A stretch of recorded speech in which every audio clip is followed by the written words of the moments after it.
Ողջույն սիրելի հայրենակիցներ, եթերում Նորանտապանն է։ Եվ այժմ մենք զրուցելու ենք Modus Vivendi կենտրոնի ղեկավար, ազգային ժողովրդարական բևեռի խորհրդի անդամ պարոն Արա Պապյանի հետ։ Ողջունում եմ պարոն Պապյան, շնորհակալ եմ, որ ընդունել եք հրավերը։ Պարոն Պապյան, բոլորս արդեն կորցրել ենք հաշիվը այն երկրների, որոնք ողջունում են Հայաստանի եւ Ադրբեջանի միջև, կարծես թե համաձայնեցված այդ կետերը խաղաղ պայմանագրի մասին է խոսքը, բայց դուք ձեր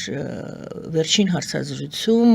բառացիորեն կարծեմ 3 էր, դուք ասացիք, որ չափազանցված է այս գործընթացի կարևորությունը, փոքր են ցույց տրվում այն բոլոր խնդիրները եւ վնասները, համարում եք դուք, որ այս գործընթացը հասցրել է մեզ եւ դեռ հասցնելու է։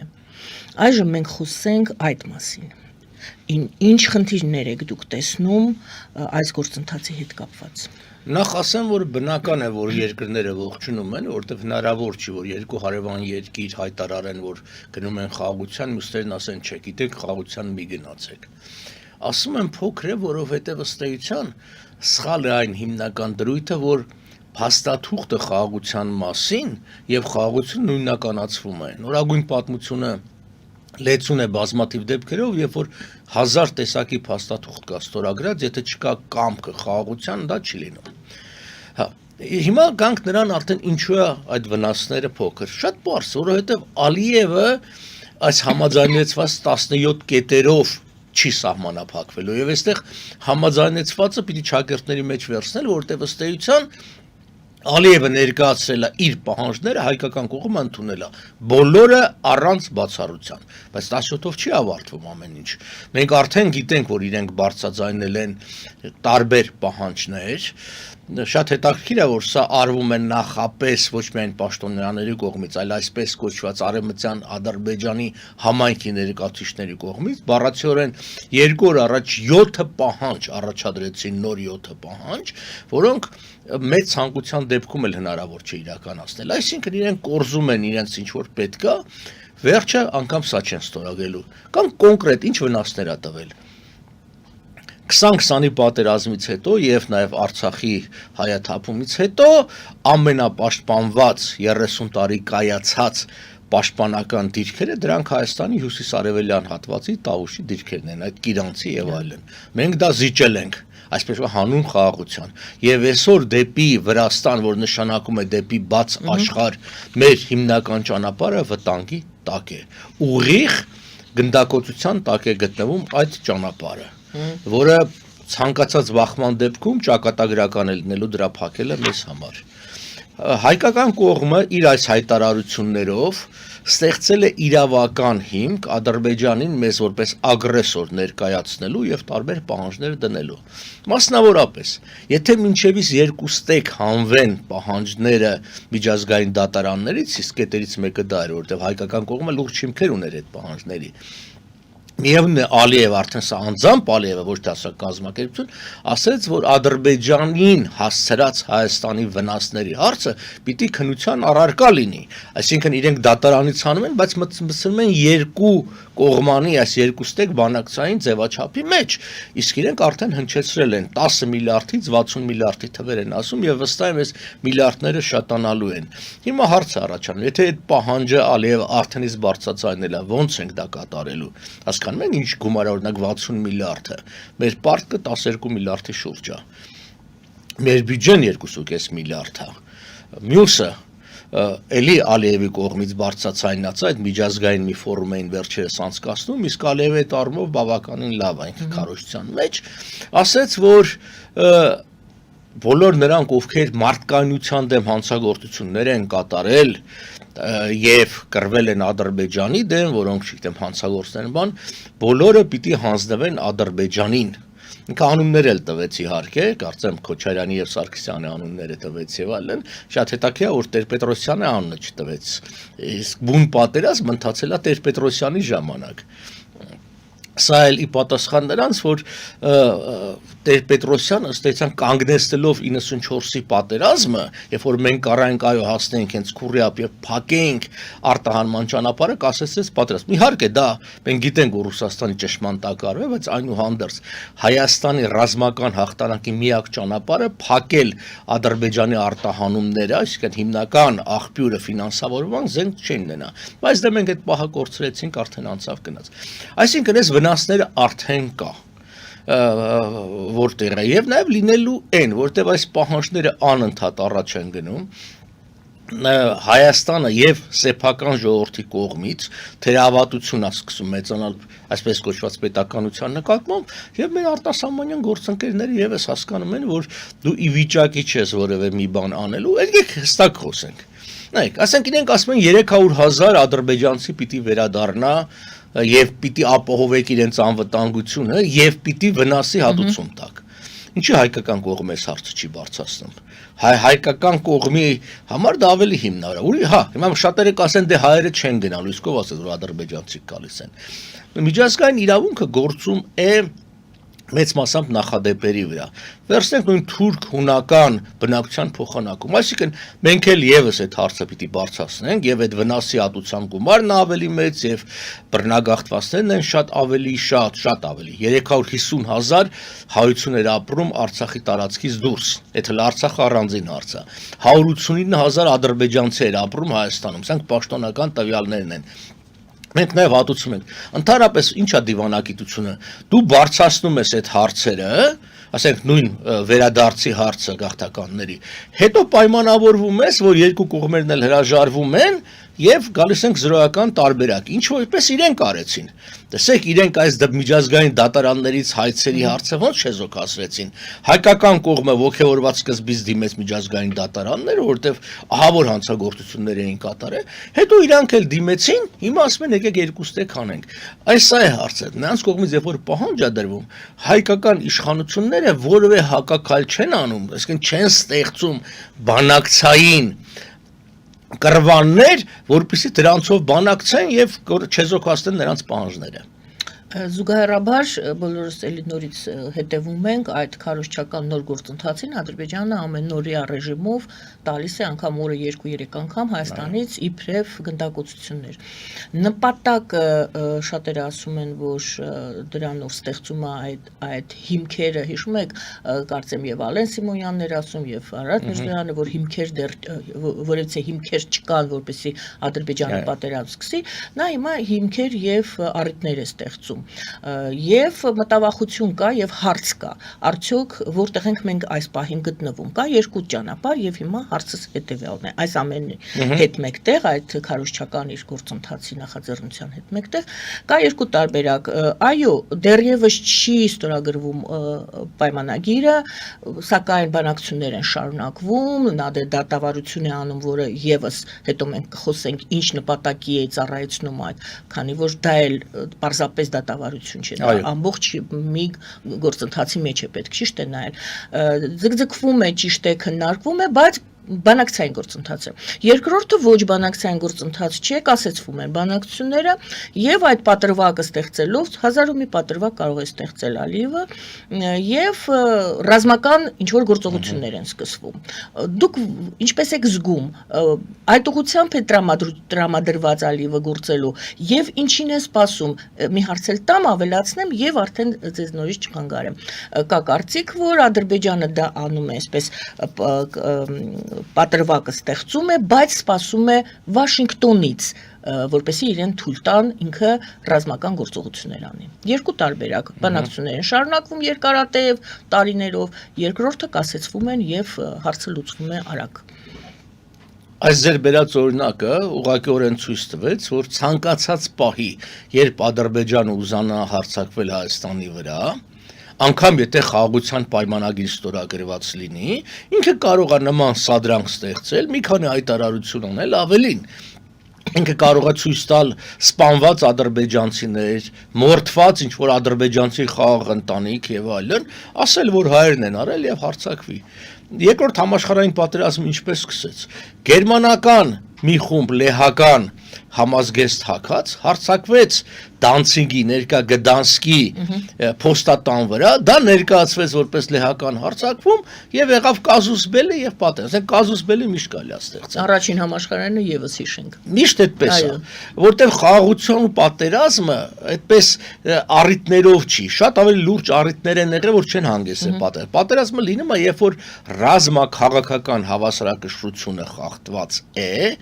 այսինքն դա ոնց որ գետնի վրա իրողությունն է եւ կողմերը քաղաքական կամք չունեն խաղաղության։ Մենք երբ որ վերլուծում ենք, հասկանում ենք, որ Ալիևը տեսնում է, որ հայկական կողմը բացի խոսալուց լուրջ բան չի անում իր պաշտպանական դիրքերն ամրացնելու համար, որովհետեւ պաշտպանությունը դա միայն զենքի գնելը չի, դա դաշնակցային հարաբերություններն են, ասենք լուրջ երկրների հետ, դա համակարգային տնտեսական փոփոխություններն են եւ այլն։ Այդ առումով չի արվում եւ հռետորաբանությունից էլ մենք հասկանում ենք, որ Ալիևը ցանկություն չունի։ Հետևաբար ինքը միշտ էլ կարող է այդ պատրվակները գտնել եւ ստեղծել այդ ամբողջը։ Հայկական կողմը լինի Ալեն Սիմոնյան, լինի Փաշինյան, այդ հայտարարությունները, որ գիտեք այս բանակցությունները, չգիտեմ, զսպում են, բանակցությունները չեն զսպում։ Ալիևը պարզապես ներկա փուլում ինքը վստահ չի, այո, ինչպեսին կլինի Թրամփի դիրքորոշումը։ Այսինքն, որտեղ Թրամփը անկանխատեսելի է, Թրամփը Բայդենը չի։ Եթե Ալիևի հարձակում Հայաստանի վրա, ասենք, Թրամփի դուրը չգա, այն պատճառով ոնց որ ինքն ասում, որտեղ քրիստոնյաները մենակ չկոտորեն, կամ ինչ որ մի պատճառով շատ ծանր կարող է լինի Ալիևի համար։ Բայց եթե ինքը համոզվի, որ Թրամփը եւ անձամբ Թրամփը, այստեղ արդեն Միացյալ Նահանգներն էլ չեն այդքան որևէ քայլ չձեռնարկի, ասենք պատժամիջոցներից, պատժամիջոցներ չեմ ասում, որ Ամերիկան հարձակվելու է Ադրբեջանի վրա, դա պարզապես կարող է, այսինքն անձամբ Ալիևի ընտանիքի դեմ պատժամիջոցներ լինեն, գույքի, սեփականության եւ այլն Ադրբեջանի արտահանման, այսպես։ Հիմա մենք ինչ գիտենք։ Մենք գիտենք, որ այդ հայտարարություններից հետո եղավ հեռախոսազանգ Վաշինգտոնից անվտանգության հարցով խորհրդականը եւ նաեւ հատուկ բանագնացը Մոսկվայից այցելեց Բաքու։ Ինչի մասին է եղել այս ամբողջը։ Զանգը գիտենք, զանգի մեջ հստակ գրված էր, որ խաղաղություն եւ այլն, այսինքն դա հանդուրում, այո, դա այդ զանգը զսպել է Ադրբեջանին, Ադրբեջանը զսպել է։ Հիմա այցը մենք չգիտենք, այդ այցը ինչ էր։ Կարող է այցը շատ պրոհայկական է եղել, այսինքն գնացել են, մոտ են թափ տվել, ասել են մենք գնում ենք խաղաղության ամբողջ աշխարհում, ասած համը չանեք, թողեք մենք ինչ ենք անում։ Կարող է այդպես չի եղել։ Այսինքն հենց հարցը սա է, որ արդյոք մենք ունենք այդ հետախուզական աղբյուրները մեր երկիրը, որ ասենք լինի Բաքվից կամ լինի, չգիտեմ, Վաշինգտոնից, որտեվ առնվազն մի երկու տասնյակ մարդ գիտի ինչա տեղի ունեցել այդ իմանալ ինչ էր, ինչ խոսակցություն է, որի վրա էլ խարսխենք մեր ապագա քաղաքականությունը։ Մեզ մոտ ես այդ բանը չեմ նկատում։ Դրա համար էսպես է, անկախ ամեն ինչից, թե ով ինչ խոսում է, դրանք լավ է։ Ես չեմ տեսնում հայկական իշխանությունների կողմից, հատկապես տնտեսական ոլորտում այնպիսի քայլեր, որոնք հանգեցնեն ինչ ասեմ, տնտեսության զարգացման ընդհակառակը, այս հարկային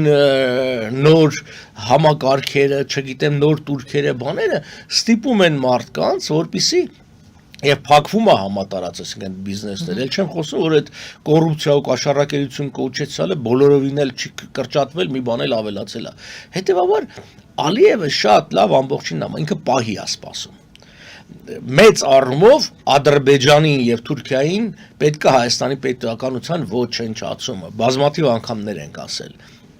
Կարող է դա անել, թե չի կարող, այդ ուրիշ հարց է։ Դե մեզ էլ պետք է մեր պետությունը պահելը, ուրեմն մենք պիտի առնվազն կարողանանք ստեղծել, նորից եմ կրկնում, դաշնակցային հարաբերություններ։ Բերեք մի օրինակով խոսենք, տեսեք, հիմա Հայաստանի համար հնարավորություն է զարգանում, զուտ հնարավորություն կօգտվենք, թե ոչ, բայց որը առնվազն 3-4 տարի կտևի, մինչև այդ հնարավորություն իրականություն դառնա։ Հնարավորություն նկատի ունեք Եվրամիություն։ Ես նկատի ունեմ Եվրոմիության կամ եվրոպական երկրների կողմից անվտանգային եւ պաշտպանական նոր համակարգի ստեղծումը,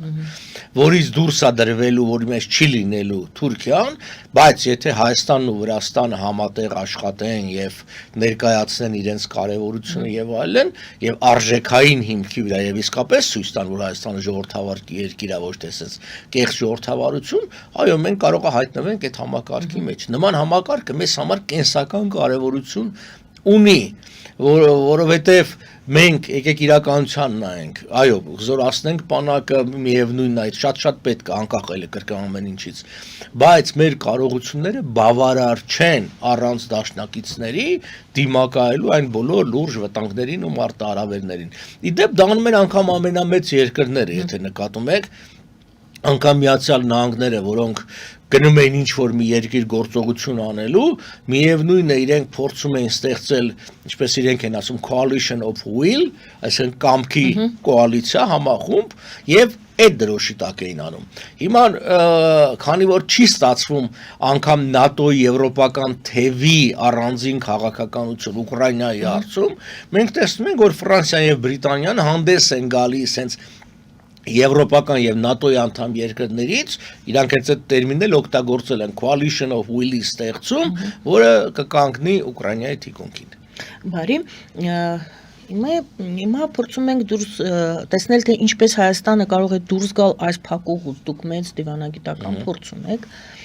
ընդհանրապես անհույս է Հայաստանի վիճակը, բացատրեմ ինչու եմ այդպես ձևակերպում, որովհետև կարծես թե մենք ամբողջ օրը սպասում ենք, թե Ադրբեջանը կստորագրի, թե չի ստորագրի, ասում են չէ, չի ստորագրի, Ադրբեջանը ուզում է խաղաղություն, թե չէ, ոչ, չի ուզում, Ադրբեջանը կհարձակվի, թե չի հարձակվի, Ադրբեջանը պատրվակ է ստեղծում, Ադրբեջանը նոր մարդիկ է ասում արտահանձնի, էս է պահանջում, կարծես թե հասարակ մարդիկ, որոնք հասարակություն են ներկայացնում, նրանք ասում են մենք փակուղու մեջ ենք, արդյոք մենք այդքան ծանր վիճակում ենք։ Նախ ձեր գնահատականը արդյոք դա նշանակում է ծանր վիճակում է Հայաստանի դիվանագիտական ներուժը կամ այս պահը, որ մենք ունենք, եւ երկրորդը ինչ որ ելք տեսնում եք, ինչ որ քայլ տեսնում եք, որը կարող է անել Հայաստանը։ Գուցե ասեք ամեն ինչ ճիշտ է անում, հանդարտ, խաղաղություն է քարոզում եւ այլ, չասեմ, չպատասխանեմ ձեր փոխարեն։ Այո, վիճակը ծանր է, բայց անհույս չէ։ Անհույս վիճակներ չկան, այսինքն միշտ պետք է պայքարել եւ այլն։ Հիմա դիվանագիտության մասին է խոսքը գնում, մենք դիվանագիտություն չունենք, որտեղ դիվանագիտություն նշանակում է նախաձեռնություններ եւ որոշակի գաղափարների իրականացում միջպետական հարաբերություններում։ Մենք պարզապես, ձեր նշածից էլ երևում է, արձագանքում ենք Ադրբեջանի քայլերին։ Ինչ-որ մի բան են անում, պահանջում են, մեղադրում են արձագանքային դիվանագիտություն։ Այո, դա է Հա, բայց դա արդեն դիվանագիտություն չի, էլի։ Դա ինչ է։ Ոնց եք ձևակերպում։ Դա սպասարկում է Ադրբեջանի շահերին։ Այսինքն, եւ այստեղ դու հաղթելու որևէ հնարավորություն չունես, որտեվ դու քեզ մեղադրումը արդարանում ես, լավագույն դեպքում դու զրոյական դիրքի վրա ես կանգնում, եթե կարողացար արդարանալ, բայց բացարձակ արդարացում չի լինում, որովհետև մարդկանց մտքի մեջ ինչ-որ մի բան մնում է, էլի, ինչքան էլ դու փաստերով ապացուցես, որ օրինակի համար կեղծ է այս դրույթը, այն դրույթը եւ այլն, միևնույն է, որ մի մաս մտածում է, չէ, ինչ-որ մի բան կար, որ Ադրբեջանն ասեց։ Տեսեք, իմ վերած հենց այս օրինակը, ինչի առ այսօր Հայաստանի իշխանությունները որքան սիրում են գնալ ճամփորդել եւ տարբեր բաները, ինչի նույն Մակրոնի հետ չեն հանդիպել եւ իմ ասած այդ օրինակը, որ մենք պատրաստ ենք մաս կազմելու այդ համակարգին եւ այլն, ինչ որ ցեվով նախաձեռնություններ ա պետք եւ ամենաանհավանական նախաձեռնությունը հաճախ հետո մի սուալին է ստանում։ Ես հիշում եմ, որ ժամանակին Նազարբաևը խոսած Եվրասիական տնտեսական միության մասին, դա զուտ գաղափար էր, այսպես դատարկ եւ փուչ եւ բոլոր տեսանկյուններից դա ինչ որ դատարկ կառույց է, բայց Ռուսաստանը այդ գաղափարը բռնեց, իրականություն դարձրեց եւ այդ տնտեսական միությունը այսօր օգտագործում է իր շահերի համար սահմանափակելով մյուսների տնտեսական շահ։ Օրինակ Հայաստանը տուժում է այդտեղից, որովհետեւ այսինքն Ռուսաստանն, գիտեք, չէ՞ ոնց է կարգ, այսինքն բոլոր այս մաքսային բաները գնում է վճարումները Մոսկվա եւ այնտեղ 1.17% թե ինչ մենք հետ ենք ստանում, այն էլ ուշացումով եւ ամեն տարի մոտարապես արդեն 200 միլիոն 168-200 միլիոն դոլար կորցնում ենք, որտեղ ըստեյցան ներմուծումը ավելի շատ է, գանձումներն ավելի շատ են։ Եվ այս որ անընդհատ Նիկոլը ասում է մեր բյուջեն լցնելու համար օրինակ համար այդ մաքսային խստացումները բան, դա մեր բյուջեի հետ կապ չունի, որտեղ դա կրկնում եմ, էլի գնում է Մոսկվա։ Հիմա ասած այդ օրինակը Եվրասիական տնտեսական միությունը վերցրեց Մոսկվան օգտագործում այդ բանը։ Հիմա շատերը կասեն, այ որ գնանք խոսանք եվրոպացիների հետ, ռուսները կնեղվեն, թողնեղվեն։ Իրանք ամեն ինչից նեղվում են։ Մենք ինչ անենք, չանենք նեղվում են։ Ադրբեջանից չեն նեղվում։ Այսինքն հիմա տեսեք Ամրանը հերթական մի փոքր զորավարժություն դիլնի, անգամ զորախաղ։ Մինչև մի 100 հոգի ամերիկացի է գալ, ընդամենը եւ մի 10 զրահամեքենա։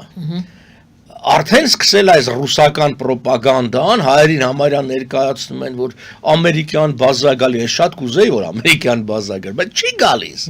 Ներկայացնում են սա գալիս է, որպեսզի հարձակվի Իրանի վրա։ Անհետեթության ինչ որ աստիճան, բայց մարդիկ կան, որոնք ներկայանում են իբր վերլուծաբաններ եւ այսինքն 100 ամերիկացի պիտի արձակվի Իրանի վրա, եթե 100 ամերիկացի կարան Իրանի հարցը լուծեն, այդ դեպքում Իրանը շատ թույլ պետություն է։ Ասածս հետեւյալն է, որ քանի որ միևնույնն է ժողովրդի լեզվով ասած ջուրը ընկած անձրևից չի վախենում, միևնույնն է հայ-ռուսական հարաբերությունները ելնելով օբյեկտիվ իրականությունից, ելնելով այն բանից, որ Թուրքիան եւ Ադրբեջանը կենսական կարեւորություն ունեն, կենսական, ոչ թե պարզապես կարևոր, կենսական կարևորություն են Ռուսաստանի համար, մենք ինչ էլ անենք չենք կարող դրանց փոխարինել, այսինքն ավելի արժեքավոր լինել։ Հետևաբար մենք պիտի մտածենք մեր մասին, ելնելով կրկին այդ դրույթից, որ մենք միայնակ չենք կարող գոյատևել։ Փաստորեն այս ընթացքում, երբ որ մենք էլի տեսնում ենք, որ Ադրբեջանը ձգձգում են, ամենասկզբում մեր զրույցի դուք ասացիք խաղաղություն նույն րոպեին կարելի է ստորագրել, եթե կողմերը գնում են դեպի խաղաղության, թե կողմերը քաղաքական կամք։ Կա քաղաքական կամք, որը մենք չենք տեսնում։ Այո, չենք տեսնում։ Ադրբեջանի կողմից չենք տեսնում։ Եվ հակառակը մենք ունենք այդ փորձը այդ 26 տարին նախորդող 20 թվականին, որ Ադրբեջանը էլի բանակցություններ վարում էր, գալիս էր խելոք նստում էր բանակցում էր, թուղթեր ստորագրում, որ խնդիրը չի լուծվի ռազմական ճանապարհով եւ այլն, այդպիսի, չէ, դա 3 կետերից մեկն էր, հիմնական 3 կետերից մեկն էր, եւ ինքը ոտնահարեց։ Հիմա ինչ եք մտածում, բայց նա իրեն ներվեց։ Այո, ներվեց։ Դե հիմա հարցն է, իսկ ինչ եք մտածում, որ կստորագրի խաղաղության համաձայնների ու կոտնահարի չի ներվի, էլի կներվի։ Դա ուրիշ հարց է, դրան էլ կարող ենք անդրադառնալ, հիշելով նաև այդ 9 ներողություն նոյեմբերի 9-ի ամբողջ փաստաթուղթը, որ էլի իր ստորագրությունը դրված էր, բայց դրժվեցին, սա հեչ եղավ։ Վերադառնամ այդ հարցին, որ ժամանակ է ձգում, այն ժամանակ էլ էր ժամանակ ձգձգում եւ օգտագործում էր այդ ժամանակը պատերազմին պատրաստվելով։ Հիմա իմ հարցն է, եւս հիմա նա նույնպես մենք տեսնում ենք, որ ժամանակ է ձգում։ Պահանջներով եւ այլն, բայց զուգահեռաբար նա նաեւ զինվում է եւ դիվանագիտական մեծ հսկայական աշխատանք է տա, մենք տեսնում ենք արդեն ինչ տնտեսական նոր կապեր է ստեղծում։ Մենք ինչպես ենք օգտագործում ժամանակը։ Կարող եք բացականից չսկսենք, ասենք գոնե մի հատ դրական բան տեսնենք, ասենք այս լավ բան է, այս ժամանակը մենք ճիշտ ենք օգտագործել, կամ չուղղորդեմ ձեզ ընդհանրապես, գուցե չեք տեսնում, եթե տեսնում եք խնդրանքս դա էր, որ ասեք, եթե ոչ ձեր գնահատականը ինչպես է Հայաստանը օգտագործում այս ժամանակը։ Ամերիկացի մի շատ հայտնի փորձագետ կա Ռեյ Քլայնը անունը, որը իրենց հետախուզության երկրորդ դեմքն էր, բավական հայտնի մարդ է, եւ գոյությունը Ռեյ Քլայնի բանաձև պետության հզորության մասին։ Այն ուրեմն բաղկացած է երկու մասից, առաջի մասը, այսինքն փակագծերի մեջ երկրի բնակչություն, տարածք եւ տնտեսական հզորություն, այս երեքի գումարը բազմապատկած այդ երկրի ստրատեգիական նպատակի եւ այդ նպատակին հասնելու կամքի գումարով, այսինքն մի 3 միավորի գումարը բազմապատկած 2 միավոր է։ Հիմա գանք։ Բնակչություն։ Չէ, պիտի հաշվենք այս հոգուտ մեզ ինչ են արել դրական։ Բնակչությունը կրճատվում է։ Բնակչությունը ծերանում է։ Մի ցուցանիշը բացասական է։ Տարածքը փոքրանում է, ֆիզիկապես փոքրանում է, գրավում են։ Հենց այդ Կիրանցի այդ բանը տարածքը ավելի խոցելի է դառնում։ Կարելի է ինքը մնա նույն չափի, բայց երբ որ նա մի բլուր է գրավում օրինակ նույն այդտեղ եւ այդ 5-10 կիլոմետր հանգիստ կարող է կրակի տակ պայել, տարածքը փոքրանում է։ Երրորդ տնտեսական հզորություն։ Տնտեսական հզորությունը եւս վատ է։ Ինչ է տեղի ունենում թանկացումների պատճառով եւ տարբեր մախինացիաների պատճառով օրինակ ասում են զենքի գնումները այսքան տոկոսով ավելացան կներեք առաջ այդ 20% ավելացված արժեքը չէի հաշվում հիմա հաշվում եք ստացվում է որ դուք ավել եք 20% վճարում հետո է ճիշտ է 20%-ը պետությունը էլի հետ է ստանում իրա մի գրքան բայց ժողովրդի վրա խապում եք ասում եք 20% ավել ենք տվել այդ բանին մյուս կողմից դուք պարգևավճարներ եք տալիս այդ գեներալներին բան որոնց կաշառում եք որոնք հանձնեն այդ հողերը այսինքն մենք տեսանք այդ 3-ի գումարը փոքրացել է հիմա գանք հաջորդ երկրորդի գումարը ստրատեգիական նպատակ որևէ նպատակ չկան հակառակը բոլոր ազգային նպատակներ հրաժարում եւ այդ կամքն էլ չկա եթե միայն այդ երկրորդ մասը չլիներ այսինքն նպատակի բացակայությունն ու բանը ինչքան էլ մեծ թիվը դուք բազմապատկեք 0-ով վերջը ստանալու եք 0 իսկ քանի որ նաև առաջի այդ գումարելիների գումարն է փոքրացել 0-ը սա այսպես ասած գիտական բացատրություն այն բանի որ որևէ լավ բան չի կատարվում չկա մի օրինակ սուտ են խոսում չկա մի օրինակ այսինքն ժողովրդի կյանքից սկսած որ ինքը մի հատ հասարակ դիմում է գրում որ օրենքը նախատեսում է 10 օր պատասխան ու այդ պատասխանը չկա եւ ես այս կոնկրետ օրինակ բերեմ Մենք բարեգործության համար, ասենք Ռուսաստանի մեր ընկերներից, այսինքն ստանում ենք կոշիկներ, որոնք բաժանում ենք ժողովրդին։ Մենք ասելով նկատենք մասնավոր անձինք։ Հիմա իրանք ուզում են ավելացված արժեքի արկ դրա համար վճարենք, որովհետև ինչ որ բաներ են սարքել։ Լավ, ասում ենք, չեն կարողանում այս 2 շաբաթա, 3 շաբաթա որոշեն, թե պիտի վճարենք, թե չպիտի վճարենք, ինչքան պիտի վճարենք, ոնց այս նամակն են, սա բարձ մի հատ օրինակ եմ ձեզ բերում, որ նման բաներ չկար առաջ։ Նման բաներ չկար, շատ ավելի հստակ էր պետական ապարատը գործում, շատ ավելի, այսօր լրիվ էրոզիայի մեջ է, այդ հեքիաթները, որ այո, լիքը թերություն կար, տեսագրությունները կարլյանալ, ես քննադատել եմ եւ այլ միշտ, բայց նման անպետական վիճակ, նման պետական ապարատի ապիկարություն երբևէ չի եղել։ Այսինքն խնդիրը ոչ միայն այդ ստրատեգիական մեծ հարցերն է, որի մասին որ խոսում ենք, որտեղ տանուլ է տված, կենցաղային հարցերը տանուլ է տված։ Չեն կարողանում։ Այսօր Երևանում մի քիչ անձրև է եկել եւ Երևանում երթևեկությունը մեռել է։ Չկա երթևեկություն, այդպես է, եւ ինչ են այս լուծման ձևը որն է, դնել, պատժել, տուգանել, պարտադրել մարդկանց, իրենց պարտականությունը չեն կատարում, բայց ժողովրդի վրա են դնում։ Հետևաբար, անձամբ ես որևէ մի դրական բան չեմ տեսնում։ Անկամ են խոստումները, որ նախկիններին պատժել, էդ էլ չեն արել։ Էդ էլ չեն արել։ Հետևաբար ես առաջարկում եմ հեռուստադիտողները թող այս մեր հաղորդման տակ օրինակ ամեն մեկը գրի ինչ դրական բան է տեսել։ Հասկանանք օրինակ իրանք ինչ են տեսել, որ մենք չենք նկատել։ Ես չեմ նկատում այդ որևէ դրական բան։ Հայտնի ձևակերպում կա անհատի դերը պատմության մեջ։ Այո։ Եկեք տեսնենք Հայաստանի իշխանությունները ասում են դե իրավիճակը այնպես է եղել, որ ես եկել եմ եւ սրան եմ դեմ առել եւ հիմա փորձում եմ արագ իրավիճակային լուծումներ տալով, տեսեք դեռելի մենք պատերազմ չունենք, խաղաղ է այս մի տարին եւ այլն, մենք այսքան լավ բան ենք արել։ Մյուս կողմից մարդիկ ասում են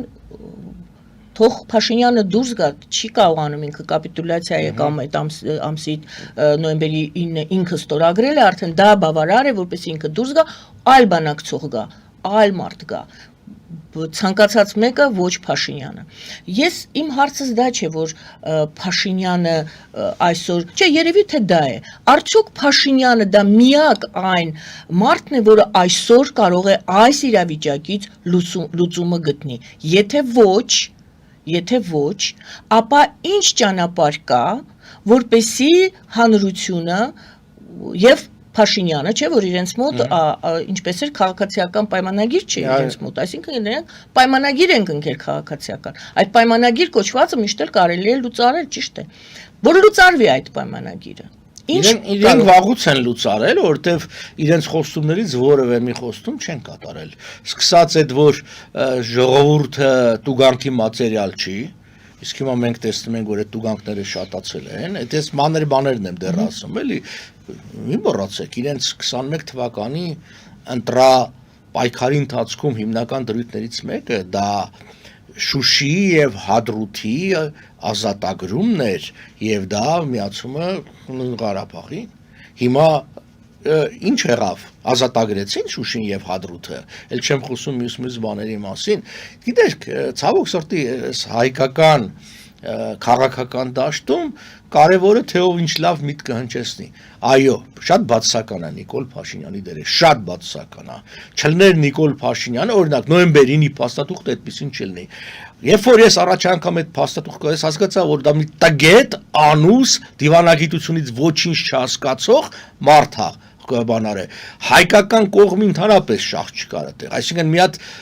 արտգործ նախարարության ցանկացած երրորդ քարտուղարի եթե տայր, նա կնայր եւ դրա մեջ ականներ կար, որ այսինքն ինքը այսի կտեսնել, չեմ ասում դրա իրականությունը, ինչ է sense ափալ-թափալ եկավ բոլոր ռազմագերիներին, այդ թվում նաեւ հանցագործներին, որոնք դատված էին, իսկույն հանձնեց Ադրբեջանին, ինչ էր դա տալու, պահեր փոխանակությունով կգնայր, 10 հատ կտայր, 10 հատ կստանայր եւ այլն։ Այսօր ամբողջ ազգովին նստել զբաղվում ենք, թե ոնց անենք այդ 9-րդ կետը իրականություն դառնա, երբ որ բոլոր 8-ը մենք արել ենք, այսինքն ինչը մեր կողմից տալ էր։ Կամ ինչ էր նշանակում այդ կետի մեջ Ղարաբաղի հարցը եւ այլն մյուս հարցերը, այդ բաներով դնել։ Եթե մի բան է զիջում, դիվանագիտությունն ի սկզբունք, եթե դու մի բան զիջում ես, դա պետք է կապես ինչ որ նրա կողմից մի բան քալի այդ, որևէ կապակցություն չկար, որովհետև շատ պարզ, երկրորդ կուրս չի ավարտել, հասարակ դիվանագիտական մի հատ դասընթացների, ավարտած կլներ կհասկանար։ Եվ իր ամբողջ թիմն է այդ ձև, իր ամբողջ թիմն է, իր ամբողջ թիմը հետևյալն է, ստախոսների թիմը։ Այսօր ես կարդում եմ, ով էր Թորոսյաններ, թե Միրզոյաններ, ասում է մենք ոչ մի հարցում զիջե 17 կետերից ոչ մի հարցում զիջում չենք արել Ադրբեջանին։ Ինչպես ասում էր դասականը, «Յա իրոք»։ Այդ ոնց հարցում ոնց զիջում չեք արել։ Բա ասում եք, որ սահմանադրությունը չեն փոխի, գնում եք սահմանադրության փոխման, ասում եք, որ եվրոդիտորդներին սահմանից չենք հանի, արդեն այդ թեման կա եւ բազմաթիվ, հետո մյուս կողմից հրապարակեք այդ 17 կետերը, երբ որ Սերժ Սարգսյանը Ցյուրիխում ստորագրեց այդ տխրահռչակ փաստաթղթերը, դրա բնօրինակները դրվեցին արտգործնախարարության կայքեջում, մենք տեսանք, ծանոթացանք, վերլուծեցինք, քննադատեցինք եւ այլն եւ այլն։ Դե լավ, ասում եք ոչ մի բանում չեք զիջել, տպեք։ Դրեք շրջանառության մեջ մի հատ հասկանանք, չէ՞։ Ոչ թե լսելով կողքից բան։ Մի հատ ասեք այս 17 կետն է, ոչ մի հարցում էլ չենք զիջե։ Ժողովուրդն էլ կտեսնի, որ իսկապես չեք զիջեք, ասի, չէ, Պապյանը սխալ էր ասում, իրանք իսկապես չեն զիջել։ Կամ հակառակը, կասի ստախոս եք, այս 17 կետերից 16-ը զիջել եք, մեկն էլ ինչ որ չեզոք կետ է եւ այլն։ Դրա համար ստախոսությունը որպես հիմնական գործիք այս իշխանությունների համար աշխատող երևույթ է։ Ձեր կարծիքով ինչու չեն հրապարակում այդ կետերը։ Որովհետև եթե հրապարակեն, ակնհայտ կդառնա, որ այդ ամբողջը մեր դեմ է։ Ակնհայտ կդառնա, որ ոչ թե սա համաձայնեցված կետեր են, այլ ընդունված կետեր են, այսինքն Ադրբեջանը դրել է որպես վերջնագիր եւ իրանք հերթով ընդունում են, բայց նորից եմ կրծում։ Այս 17-ին արդեն 7 հատը բարձրաձայնվել է, նորից 7-ը։ Եվ վստահ եմ այդ նորից 7-ին էլի է 7-ը գալու։ Սա անverջ է եւ դրա մասին մենք միշտ ասել ենք, որ եթե չկա ցանկություն Ալիևի Ադրբեջանի ստիպելով, այո, չես կարող, ստիպելով չես կարող, չէ՞, համաձայնագիր ստորագրես խաղաղության։ Եվ պատտվում գալիս ենք մեր զրույցի ամենաառաջին կետին, երբ որ դուք ասում եք փոքր են ցույց տրվում այն բոլոր խնդիրները, վնասները, որոնք այս գործընթացը հասցրել է կամ հասցնելու է մեզ։ Այսինքն մենք դեռ գոնե առնվազն այդ 17 կետերը պետք է առերեսվենք այդ 17 կետերի հետ, որ հետո գոնե տեսնենք, ինչպես ասում են մեր։ Չէ, բայց ինքը այդ 17 կետեր համաձայնեցնելը էլ չի ուզում ստորագրի։ Այդպես չի, որ Ալիևն ասում է, դե լավ համաձայնեցինք, եկանք այս ստորագրենք, հետո ուրիշ կետեր, չէ, ինքը ասում է այս կետերն էլ կանեք, նոր կստորագրենք։ Պարոն Պապյան, այս իրավիճակն է։ Կներեք, նշեցնեմ, որ նաև Թուրքիան արդեն հարցի մեջ միջամուխ եղել եւ այսօր իրանք հայտարարություն արեցին, երկու կետ էլ իրենք հրճակեցին։ Այսինքն մի բան, որ երբեք մենք մոտ չէինք թողում Թուրքիային։ Այսօր Թուրքիան դառնալ լիրվա բանակցային կողմ, ինքը մեջ է մտնում, ինքը պահանջներ է դնում եւ այլն եւ այլն։ Առաջ մենք ասում էինք գնա զբաղվի Կիպրոսի հարցով, դու մեզ մեղադրում ես, ես հետ ասեմ գլխավոր շտաբում իրանց, երբ որ Կվրիկ Օղլուն հելավ ելույթ ունեցավ, ասեց բանը Հայաստանը 20% օկուպացրել է, ես էլ վերկեցա ասեցի, սա խոսում է մի երկիր, որը 37% օկուպացրել է Կիպրոսի, եւ Կվրիկ Օղլուն թուղթը շպրտեց, ասեց արտգործնախարարության ասեց հիմար բաներ չգրեն տան ձեռս, որտեւ ինքը հասկացավ, որ այդ փաստարկի դեմ ինքը բայց ասողա պետք չէ, ասողա պետք, եթե դու չգիտես կամ այդ պահին ուղեղը չի աշխատում, որ արագ պատասխանես, հետո արդեն դա համարվում է որպես մարսած։ Իսկ ինչի նույն Թուրքիային հստակորեն չի ասվում, որ դա ոնց որ ասած քեզ չվերաբերող հարց է։ Հիմա տեսեք, նույն Թուրքիայի հարցում հսկայական զիջումներ գնաց Հայաստանը։ Ի վերջո, այս մեր հաշվին լրագրողներին բերել եւ Թուրքիան ուղերձել է դրանով է։ Իբր սահմանը բացել։ Դեռ մի կողմեն եմ դնում, որ այդ սահմանը բացելը Հայաստանին բացի վատից լավ բան չի բերելու։ Ես կարամ փաստերով ապացուցեմ։ Բայց անգամ այդ պարագային Թուրքիան չի բացում։ Հիմա հարց կառաջանա, ասում եք, իսկ ինչու՞ Չէ, եթե վատ է բերելու, ինչու չի բացում։ Ադրբեջանը չի ուզում, որովհետև Ադրբեջանի համար Հայաստանին մեկուսացված պահելը վատ ու լավ արդեն էական չի, խեղճացած պահելը իր ստրատեգիական նպատակն է։ Այս իրավիճակից որևիցե լուծում, տեսեք, դուք առաջին քայլը Թուրքիայի հետ ասեցիք ինչպես բան։ Լուծումներ, ասենք դուք եկաք, մենք խոսեցինք այդ անհատի դերի մասին, չէ, պատմության մեջ։ Ես չեմ ասում այդ անհատը հենց դուք եք, բայց այս պահին ձեզ եմ ուղղում այդ հարցը, դուք եք այդ անհատը։ Նախ դու ամենասկզբում որ հարցրեցի, ասեցի փակուղային է վիճակը, դուք ասեցիք ծանր է վիճակը, բայց անհույս չէ։ Այ որտեղ եք տեսնում ինչ որ հնարավոր քայլ, որը գուցե հուշեք մեր, այսպես։ Նախ ասեմ, որ այս իշխանությունները որևէ հուշում չեն ընդունում։ Ես 18 թվականին, երբ որ դեռ հույսեր կար, որ այս իշխանությունը ինչ որ մի բան կանի, մի երկու անգամ գրավոր առաջարկներ եմ մանրամասն ներկայացրել եմ։ Եվ դեռ մարդիկ կային, որ քիչ թե շատ մտածող էին այս իշխանության մեջ։ Այդ բոլորին իհարկե Նիկոլը հանեց։ Նիկոլը չի կարող հանդուրժի որևէ մեկին, որը մի քիչ մտածում է։ Տեսեք, մի օրինակ բերեմ, հետո դրան կանդրադառնամ։ Ասում է Թրամփի անվտանգության հարցով խորհրդականը զանգեց խոսած Ալիևի արտաքին քաղաքական հարցերով խորհրդականի հետ, Հաջիևի հետ։ Հիմա հարց. իսկ Նիկոլ Փաշինյանի արտաքին քաղաքական հարցերով խորհրդական նովա կամ անվտանգության հարցերով խորհրդական նովա չկա։ Սա միգրայու սամ պայու Նիկոլը։ Ինքը ով էլ ուներ հանեց արտաքին քաղաքական հարցերով ուներ, արտաքին տնտեսական հանեց, ինչ որ անհասկանալի մի հատ գյուղապետի բերեց դրեց ինչ որ туриզմի զարգացման, այսինքն այդ նույն խորհրդականների պաշտոնը, որ իր կողքը կա, մարդկանց աշխատավարձով ապահովելու բան է, որևէ խնդիր չեն լուծում սրա համար։ Հետևաբար արդեն այդ կապը խզված է, եթե անգամ դու ցանկություն ունես մի բան էլ խորհուրդ տաս եւ այլը խզված է, ինչ կարելի անել։ Շատ պարզ է, վերությունը հետեւյալ է,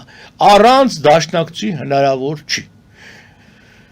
Թիվ 1-ը Միացյալ Նահանգներն է։ Գնացեք, ոչ թե զբաղվեք օրինակի համար մասնակցելով դեմոկրատների կոնվենցիաներին եւ պրոդեմոկրատական շարժերին, այ աշխատեք նույն հիմա Թրամփն է, Թրամփի թիմի հետ աշխատեք։ Այնտեղ հնարավորությունը կա այդ բանի։ Ներկայացրեք, տեսեք, այսօր Ամերիկայում աշխատող ոնց որ ասած գործոններից մեկն է եւ իրենք բազմաթիվ անգամներ նշել են, դա քրիստոնեության գործոնն է։ Իրենց համար, որովհետև հանրապետականի ընտրակազանգվածը հիմնականում այդ միջին ամերիկացին են, ինչպես իրենք են ասում, National Christians, սրանք են, սրանց հետ աշխատեք, սա միջոցով իշխանության վրա աշխատեք և դա ազդեցիկ է, ապահովեք ինչ է խանգարում, որ այսօր, հենց այսօր, առաջարկեք Միացյալ Նահանգների, ինչպես Ամերիկան 92 թվականներ առաջարկում, Արզնի օդակայանը վարձակալելու և տեղակայելու մի գումարտակ զորք։ Արեք, էլի կրկնում, ռուսները դեմ կլնեն, թո դեմ լնեն։ Դեռև սիացել այնտեղ բազան կա։ Այդ ղրղիզները կարողացան միաժամանակ իրանց երկրում ամերիկյան եւ ռուսական ռազմաբազա ունենալ։ Բա մեծ խոսում ենք, մենք հայ ենք, մենք հազարամյա ենք, ղրղիզի չափել չկաք։ Արեք, իրենք կարողացան։ Սա է հարցը։ Նույն այդ ոնց Ադրբեջանը կարողանում է իր տարածքում ՆԱՏՕ-ի անդամ Թուրքիայի զորքեր տեղակայել եւ այլ դուք չեք կարողանում։ Գիտեք, ես նույն ամերիկացիներից շատ եմ խոսացել, բավական բարձր պաշտոն։ Երբ որ ես Դեռ են Սերժի ժամանակ լավ հիշում եմ, հետևյալն է, թե Քոչարի, հա Սերժն էր։ Օրինակ երբ որ հարց եղավ, ինձ ու Իգոր Մուրադյանին կանչել էին, ուզում էին հասկանային, հա, ոնց եղավ ԵԱՏՄ մտանք, իմ պատասխանը հետևյալն էր։ Այն վաղ հիշում եք Մայք Ռուբին կար, նա էր բանը, Ռուբինն էր բանը։ Ուրեմն իսկ ինչի Հայաստանը այդ քայլի գնաց։ Ասեց նա, քանի դեռ կա վտանգը Թուրքիայից, Հայաստանը միշտ ապավինելու է այդ անվտանգության հարցով Ռուսաստանին։ Ինքը ասեց դուք կարծում եք, որ հայ ժողովուրդը կարծում է, որ Թուրքիան իր վրա կհարձակվի, դա ռեալ չի։ Ասեցի, վարացի իմ արդեն տարիներ անց էր, ասած նայեք, կարևոր չի դա ռեալ է, թե ռեալ չի, կարևորն է նա հայ ժողովուրդը այդպես մտածում է։ Հիմա իրակ ամենակարևոր միտքը։ Եթե դուք ունեք անվտանգային նման խնդիրներ, ինչու ձեր իշխանությունը մեր արժև այդ հարցը չի բարձրացնում։ Չի ասում, որ ես Ռուսաստանի հետ եմ, որովհետև ես ուզում եմ անվտանգության հարց լուծեմ։ Եկեք մի հատ տեսնենք, գտնենք միասին ինչ տարբերակ կլինի, չգիտեմ, ռազմականի տեղակայում կլինի, ինչ որ զենքի տրամադրում կլինի, ինչ որ մի բան, եկեք որոշենք։ Մենք հանդես ենք գալի ազգային ժողովրդի գիտեք, ՆԱՏՕ-ի ոչ անդամ Միացյալ Նահանգների հիմնական դաշնակցի կարգավիճակը ստանալու։ Այդպես մոտ 20 երկիր հիմա կա, որը հնարավորություն է տալիս։ Եվ իմ խոսքերը մարդիկ խեղելով կեղծեցին բան, որ եթե դուք այդ կարգավիճակը ունեք, այսինքն ընդհանրապես քվեարկության համար 8 րոպե է պետք, որպեսզի կոնգրեսը որոշում կայացնի, քեզ ցանկացած քանակությամբ եւ գնով հաճախ էժան գնով, հաճախ անվճար զենքի հատկացման եւ այլ մասնագետների հատկացման հարցով։ Նման փաստաթուղթ, այսինքն որ ասում եմ դաշնակիցներ է պետք ծեռել, չեք կարող, հնարավոր չի այսօր կառույցի մեջ մտնել, ուրեմն երկու կողմը զարգացրել։ Նույնը, դուք գիտեք ինչքան է վատացել Հայաստանում ռազմաարդյունաբերական ոլորտում աշխատանքներ կատարելը եւ ինչ մաֆիա է ստեղծված Հայաստանում ավելի վատ քան անցյալում էր այդ հեքիաթները տիեզերագնացության օթագնացը սա սուտ է հասկանում եք օրինակի համար պատերը հիշում եք 2020-ի ժամանակը որ հին օրենքներն օրինակ դուք կարող էիք եւ եղավ ասենք դրսից գնել մի հատ դրոն կամ ինչ որ մի բան եւ ուղարկեիք Հայաստան ինչ որ մի բանի համար եւ դա արվում էր հիմա չեք կարող Նիկոլը ստեղծել է իր կից կառույցներ որոնց տվել է մոնոպոլիան որ նրանց միջոցով պիտի անեք որ փող ուտեն մեջ եւ լիքը նման բաներ կա մենք հաճախ չենք տեսնում մինչեւ չենք վախվում այդ ամբողջին չենք հասկանում ինչա մյուսը ինչ պիտի արվի հարկերը այդ բաները մոնոպոլիզացա ռուսական ընկերությունները ինչի օրինակի համար 60,000-ից օրինակի համար միանալու էլեկտրական այդ համակարգին, ասենք տուն ես կառուցել, առաջ 60,000 էր, այդ Բիբինի դեմ ցույց արին, եկավ Սամվել Կարապետյանը, բան մեր հայրենակից էր, ասում են 250,000 ինչի համար, այդքան թանկացել է աշխատուժը եւ հումքը, որ դուք բան եք անում, Երրաֆաս գիծը քաշելը արտադրության համար, ես ասում եմ, որտեղ գիտեմ ընկերներ ունեմ եկել են Ամերիկայից ուզում են այդ արտադրությունը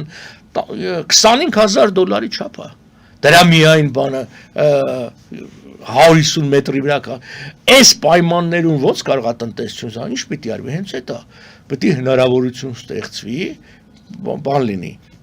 տնտեսությունը զարգանա, նաև իսկ այդ ընթացքում էլ պետք է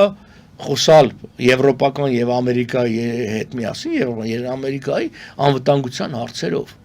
Սա է, իրանք տեսնում են մեզ խեղճ-խեղճացնում են։ Ինչի՞ չի անում Նիկոլ Փաշինյանը, շատ բարձ պատճառով, ինքը մտածում է սեփական աթոռի մասին։ Հիմա ինքը հասկանում է, որ արևմուտքին այլևս այդքան հնարավոր չի երկար խաբել, հիմա էլ գրում է ասենք Պուտինի հետ խաղեր տալու։ Մայիսինի մասին եք խոսում։ Այո, մայիսինի մասին եմ խոսում եւ լիքը այլ բաների մասին։ Մենակ մայիսինով չի։ Բայց դուռը փակված չի մեր առջև։ Ճիշտ է, Եվրոպայի եւ Միացյալ Նահանգների իհարկե փակված չի, բայց հայ-ամերիկյան վարժանքների մասին դուք հիշատակ եք։ Այո, բայց ես ուզում եմ հիշեցնել, որ նախկին, այսպես կոչված պրոռուսական իշխանության ժամանակ մեր հարաբերությունները նույն Ամերիկայի հետ ռազմական շատ ավելի խորներ, շատ ավելի մեծ էր։ Օգտվելով ժողովրդի չիմացությունից խափում են մարդկանց։ Մենք գիտենք ինչ ծրագրեր ենք իրականացնել նույն 2000-ը։ Ես մոտ 2 տարի եղել եմ անվտանգության համագործակցության վարչության պետ արտգործնախարարության, որը ինչ էր նշանակում, այս այդ անվտանգությանը մենք համագործակցում էինք արևմուտքի հետ։ Դա տարբեր բաժիններ ուներ, սկսած կրթական համակարգում էինք համագործակցում, չգիտեմ, մյուս այդ ուսումնակ եւ այդ այն ժամանակ բանը կարեց այդ outsourcing, այսինքն որ իրենք որոշակի պատվերներ, հատկապես ինտելեկտուալ ոլորտում այդ ամբողջը կա։ Հիմա այդ ձև բան չկա։ Ուղղակի էս իշխանությունները նաև օգտվելով այսօրվա այս տեխնոլոգիական հնարավորություններից շատ ավելի լավ են PR-ի մեջ։ Խափելով գնում են ասում են, տեսեք, ռուսներն էլ իհարկե օգտվում են։ Իդեպ ասեմ, այդ կեղծ լուրը ես հատուկ ստուգել եմ կապված այդ որտեղից է գալիս։ Ռուսաստանից մտավ մեր դաշտը, բայց ոչ թե կեղծ լուր, այդ լուրի չափազանցումը 3 աղբյուրից է, 3-ն էլ ադրբեջանական են։ Որ լուրի մասին էր կներկայացնեմ։ Խոսքը այսպես կոչված, որ իբր ռազմաբազա է, ամերիկյան ռազմաբազա է տեղը։ Հա, այս վարժանքների։ Այո, դա ինքը փաստը կա, այսինքն, բայց կարելի է ճիշտ է գրել իրականությունը, որ սա զորավարժություններ են, այսինքն ծավալի։ Այսինքն նրանք լավ PR են անում իրենց, բայց միջազգային ասպարեզում Նիկոլ Փաշինյանը լավ PR է անում անձնական Հայաստանի ներսում։ Այո։ Հիմա տեսեք, իրենք ինչ են ասում են, մենք խաղաղություն ենք բերում, իսկ մնացածները պատերազմ են ուզում։ Ես հիշեցնեմ, այստեղ եմ խոսացել, դա 20-20-ից առաջ էր։ Ասում էին, բևերը գա իշխանության պատերազմ կլինի, Սասնա ծռերը կան իշխանության պատերազմ, մենք ասում ենք հակառակը։ Մենք խաղաղություն կբերենք, դու պատերազմ։ Հիմա փաստա, չէ՞։ Պատերազմը բերել է, որ ասեք պատերազմ չկա, ոնց չկա։ Այդ 20-20-ը պատերազմ չէր կամ 22-ը պատերազմ չէր, թե այդ ամբողջը բաներ ուղղակի կամ այսօրվա մեր սահմանների վիճակը, որ գրավել են 250-ից մինչև ասում են 1000 քառակուսի կիլոմետր, դա էլ չգիտենք հստակ այդ բանը, դա պատերազմ չի, բայց պատերազմը ոնց ալու։ Մյուս կողմից, քանի դեռ չկա խաղաղություն դե յուրե, այսինքն փաստաթղթով, դե ֆակտո գետնի վրա, ուրեմն պատերազմ է։ Շնորհակալ եմ այսօրվա զրույցի համար։ Սիրելի հայրենակիցներ, ես ձեզ եմ շնորհակալ, որ լսում եք մեզ հետ եք այս ընթացքում։ Modus Vivendi կենտրոնի ղեկավար ազգային ժողովրդարական բևեռի խորհրդի անդամ պարոն Արա Պապյանն էր, մեր զրուցակիցը զրույցը վարում էր Գայանե Արաքելյանը, բարին ձեզ։